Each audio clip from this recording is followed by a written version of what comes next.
આવી ગઈ છું તારા માસીના છોકરાનો વૈશાલમાંથી? હા પપ્પા, આવી ગઈ હું મારા માસીના છોકરા સગાઈમાંથી. અને એ બધું જવા દો પપ્પા, જમવામાં કઈ છે? કેમ ખાવાનું પૂછે છે તું? તારા ભાઈના વૈશાલમાં તું ગઈ હતી તો ત્યાં ખાઈ નથી આવી? હું ખાઈને આવું સગાઈમાં? કાંઈ જમવાનું સારું હતું નહીં સગાઈમાં, આવું મોડું હતું, મને તો મજા જ ન આવી. મેં ચાખ્યું ને તાત મેં મમ્મીને કહી દીધું કે મમ્મી આવું મને નહીં ખાવું. આખી સગાઈમાં હું ભૂખી રહી. જેવી એ લોકોની તાકાત એવું જમવાનું રાખે ને, એ તો સારું થયું હું વૈશાલમાં ન આવ્યો, તો હું ભૂખ્યો રહે. સારું કર્યું પપ્પા તમે ન આવ્યા, કઈ મજા જ ન આવી ત્યાં. મને એ નથી સમજાતું કે આ બધાથી કઈ થતું નથી તો પછી હું લેવા એટલે બધી ધામધૂમથી સગાઈ કરવાની જરૂર હતી, માણસોને બોલાવવાની જરૂર હતી. અને પછી તમને ખબર છે ભાઈના સસરે વાળા કઈ લઈને જ નહોતા આવ્યા, ખાલી એક ફળની મોટી આમ ટોકરી લઈને આવ્યા હતા અને 4-5 છે મીઠાઈના ડબ્બા લઈને આવ્યા હતા. અને એ ત્યાં લોકલ દુકાનેથી લાવ્યા હતા, કાંઈ એમાં કઈ હતું જ નહીં. અને હા, જે ભાઈના છે ને જે છોકરી લગ્ન થવાના હતા ને જેની સગાઈ થઈ અત્યારે આજે, એ છોકરી છે ને કઈ રિયલ જ નથી, લાગતું જ નતું કે આજની સગાઈ છે એમ. હાવ સાદે એવો છે ને ડ્રેસ પહેરીને આવી હતી, હાવ કઈ હતું જ નહીં સગાઈમાં. હું તો કંટાળી ગઈ. મને તો એ નથી સમજાતું કે માસા ને માસી હું જોઈને એ છોકરીના લગ્ન છે ને ભાઈ હારે કરાવે છે, એ જ નથી સમજાતું.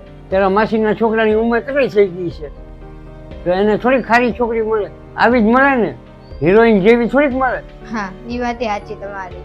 અને છે ને પપ્પા, ભાઈ તે રખો કઈ તૈયાર છો જ નતો, હાવ હાજર કપડા પહેર્યા હતા, કઈ ખર્ચો જ નથી કર્યો. ને ખર્ચો કર્યો છે ને તો ઊંધિયુંની વસ્તુ પર કર્યો છે, પૈસા છે નહીં અને બધે શોખ પૂરા કરવા છે, કઈ ખબર જ નથી પડતી એ લોકોને. અને હા, મને તો એવું લાગે છે કે લગ્નમાં આવી છે ને એ આપણી ગાડી માંગશે કે ચાલો મારે તમારી ગાડી લઈ જાવી છે લગ્નમાં, પછી એમાં ફૂલડા અને પછી સેલો ટેપ બધું લગાડ્યા રાખશે. હું તો ના જ પાડી દઈશ કે એવું બધું અમારે નથી કરવાનું, અમે ગાડી નહીં આપીએ. અને છે ને પછી એમ કહીશ કે અમારી ગાડીમાં આમ થઈ ગયું સોનું થઈ ગયું, તમે કાંઈક બાનું આપી દઈશ અને ના જ પાડી દઈશ કે ના અમારી ગાડી નહીં આપે. પછી સ્ક્રેચ પડી જાય, દાગા પડી જાય, પછી એનું કોને ઓલું કરશે, ખર્ચા કરશે? એ તો કઈ ખર્ચા આપવાના છે નહીં. હું તો કહી દઈશ કે જે ટેક્સી આવે છે ને એ ટેક્સી તમે બંધાવી લો તમારા લગ્ન માટે, આપણી ગાડી તો દેવાની જ નથી. પપ્પા તમે ના પાડી દેજો.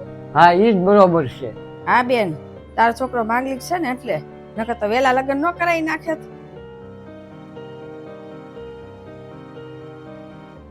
મેં તો એવું સાંભળ્યું છે કે છે ને જે છોકરાના લગ્ન મોડા થાય ને એને છે ને જીવન સાથી બહુ સારી મળે. અને આજે મેં તો એ જોઈ લીધું. અને હા, આજે તો બધાને સગાઈમાં બહુ મજા આવી ગઈ, જમવાનું પણ બહુ બધાને ભાવ્યું, અમુકને જ નહીં ભાવ્યું હોય પણ છે ને બહુ બધાને મજા આવી ગઈ જમવામાં. અને હા, તને બહુ સારી મળી છે, બેયની જોડી એકદમ પરફેક્ટ છે. અને આવી હો તો છે ને ગોતવાથી નહીં ન મળે. હા, તે તો મારા નણંદ ને નણદોઈને જોયા હશે ને, કેવા લાગે હાવ. આ મારા હાહુ ને હાહરાને છે ને કાંઈ સંબંધ ગોતતા જ નથી આવડતું, કોઈને આમ કાંઈ ભળે નહીં, કેવા હાવ લાગે.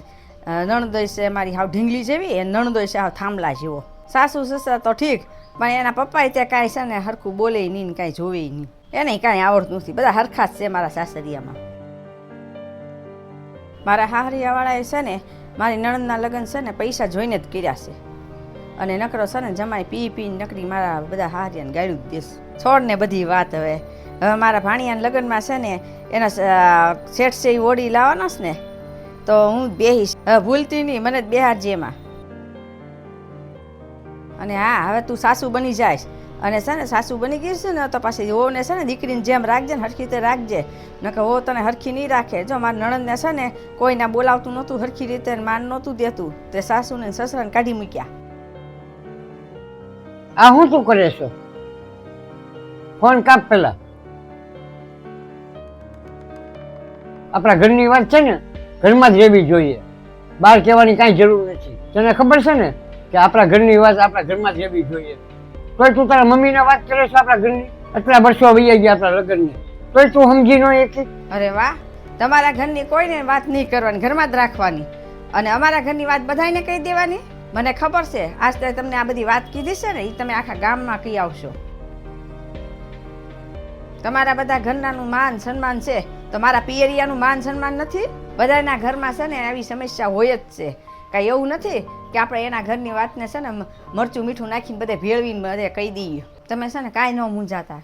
મેં છે ને મારી બેનને કાંઈ વાત નથી કરી, મેં ખોટે ખોટા ફોન કર્યો છે. અને તમને આ વાતની બધી સમજણ પડી જાય ને એકાબીજીને હામાહામી, એટલે સાચું કયો, તમને ખોટું લાગ્યું હોય છે ને હું આ બધું નાટક કરતી હતી તો? તારી વાત સાચી છે.